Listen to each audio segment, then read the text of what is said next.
مشهد عظيم في سوريا الحرة. الطيارة الهليكوبتر اللي كانت تزت البراميل المتفجرة والصواريخ على البيوت المدنيين، امبارح شفناها في دمشق وعم بتزت ورود على الشعب السوري. فرق كبير لما تكون انت ضابط بتقتل شعبك وبين انت تكون ضابط تزت الورود على شعبك وعلى اهلك وعلى بلدك. منظر جميل، نتمنى يعم على كل سوريا الخير.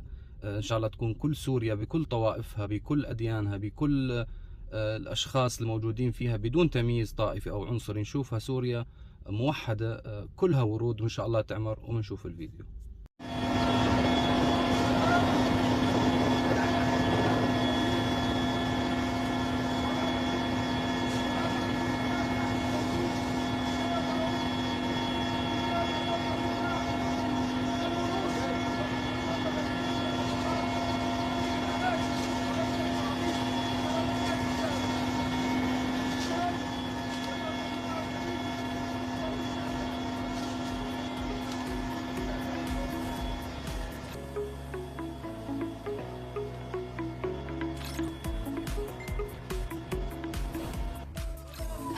على هاي الورقة اللي زتها الطيران التابع للجيش العربي السوري الحر، مكتوب: لا للاستبداد، الدم السوري واحد، العدل أساس الملك.